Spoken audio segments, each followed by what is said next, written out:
म Gen Z leader होइन, तर तिनीहरूभन्दा कम पनि छैन। म जेनजी लिडर होइन, तर म त्यो हरेक युवाको लिडर हो जो आज इरानी ब्रह्मास्त्रले कतिखेर मेरो प्राण हर्ने हो भनेर आफ्नो घर परिवार सम्झिरहेको छ।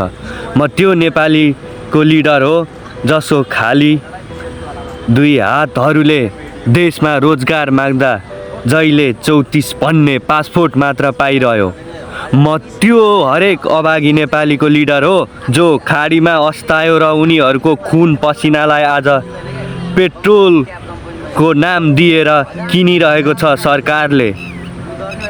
तर त्यो पेट्रोल होइन, त्यो खाडीको खुन हो। यहाँ विडम्बना त के छ भने त्यो खाडीको खुन सिंहदरबार जत्रो ठुलो गाडीमा आउँछ अनि मनको धनी नेपाली 4 फिटे बाकसमा। म त्यो युवाको लिडर हो जो नेपाली बेच्ने बन्दरगाहमा निलो पासपोर्ट हातमा लिएर खाडीको प्लेन पर्खिरहेको छ। म झापाको त्यो किसानको लिडर हो जसलाई वर्षभरि खेती गर्दा पनि 6 महिना खानलाई पुग्दैन, जसले बेलुका भक्तारी हेर्छ अनि बिहान बाकसमा राखेको फेरि त्यही 34 पन्ने निलो पासपोर्ट। बिहान खेत छिचोल्छ अनि दिउँसो खाडीको इन्टरभ्यूको लाइन हो। म त्यही घुमन्ते युवाको लिडर हो जो पानामाको जङ्गलमा घुमिरहेको छ। म गन्तव्यमा पुग्ने हुँ कि मेरो कङ्काल यहीँ सड्ने हो थाहा छ उसलाई, तर पनि ऊ हिँडिरहेछ सुन्दर भविष्यको कल्पनालाई भिजन बनाएर। घनाघोर जङ्गलमा ऊ हिँडिरहेछ। म त्यो हरेक देशको युवाको लिडर हो जसले 20 वर्ष समय र 40 लाख पैसा खर्च गरेर पढेर आज काठमाडौँमा 20,000 को जागिर खाइरहेको छ। त्यही पनि उसले काठमाडौँमा घर किन्ने सपना देखेको छ। काम सानो ठुलो हुँदैन, ऊ केही न केही गरिरहेछ। आफ्नो सपनाहरूको हत्यारा आफूलाई नै ठानेर ऊ दिनदिनै मरिरहेछ। तर त्यो बिचारालाई थाहा छैन कि उसका सपनाहरूको हत्यारा ऊ होइन, भ्रष्ट सरकार हो भनेर। म त्यो युवाको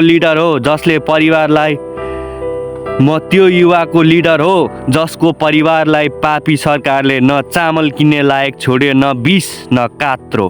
त्यसैले गर्दा ऊ दिनदिनै पारी जान्छ, लागु औषध खान्छ।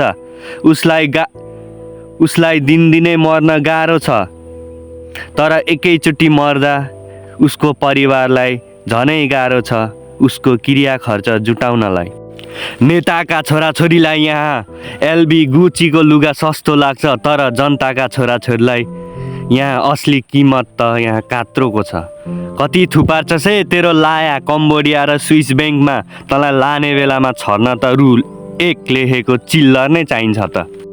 मैले जेनजीलाई हाइज्याक गर्न खोजेको होइन, मैले त जेनजीलाई हाई अलर्टमा राख्न खोजेको हो। त्यो तिमीहरूको लिडर हुनै सक्दैन जो लाइफ थ्रेटनिङ कल्स आयो भनेर मृत्युदेखि डराएर कुना पस्छ, जो पैसामा बिक्छ। शहीदको परिवारको आँखाबाट आँसु होइन, लहु भएको जसले देख्दैन, जसलाई अवसरवादीको ट्याग लागेको छ। म सके सदन जान्छु, नसके एक्लै सडकमा नारा लाउँछु, सर्वोच्चमा रिट हाल्छु, नसके आइसिजेलाई मेलको लेख्छु, नत्र कविता कोर्छु, तर न्यायको लडाइँ लड्न कहिले छोड्दिनँ। मेरो कलम पैसाले कहिले किन्न सक्दैन, न त म बेच्न नै। आदरणीय झापावासीहरू, कुरा 76 जना बालबालिकाको जीवनको मात्र होइन, कुरा त मधेसका लाखौँ बालबालिकाको हक अधिकारको पनि हो जसको हातबाट किताब खोसेर भट्टाको साँचो थमाइएको छ। कुरा जेनजीको वर्तमानको मात्र होइन, कुरा त जेन अल्फाको भविष्यको पनि त हो।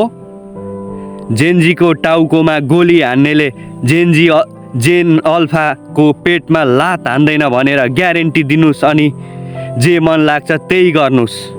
तर ह्यासट्याग याद राख्नुस् एउटा कुरा, इन सर्च अफ गु we lost the diamond status लेख्ने मौका चाहिँ नदिनु होला। यदि यस्तो भयो भने gen Z is a last hope मात्र होइन, gen Z always ready on a road पनि हो। प्रत्यक्षका निर्वाचित कार्यकारी प्रधानमन्त्री हाम्रो पहिलो माग हो भनेर नबिर्सिदिनु होला। तपाईँ यसलाई अनुरोध भन्नुहोस् या धम्की, फरक पर्दैन। केही फरक पर्छ त तपाईँको एउटा निर्णयले 3 करोड नेपालीको भविष्यमा? किनकि कुरा पर्सेप्सनको होइन, पर्फेक्सनको हो।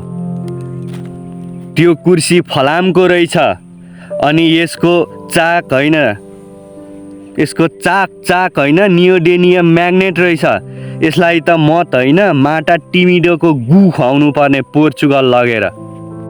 आदरणीय जनसमुदायहरू, यसले भ्रष्टाचार गरेर केही फरक पर्ने थिएन यदि पेटको आगो फोक्सोको हावाले निभाउन सक्ने भए।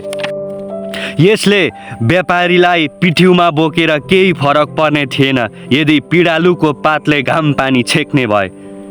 यसले सुरुवालभित्र भ्रष्टाचारी लुकाएर केही फरक पर्ने थिएन यदि कलियुगमा नारीको आब्रू सेउलाले ढाक्ने भए। Thanks for watching.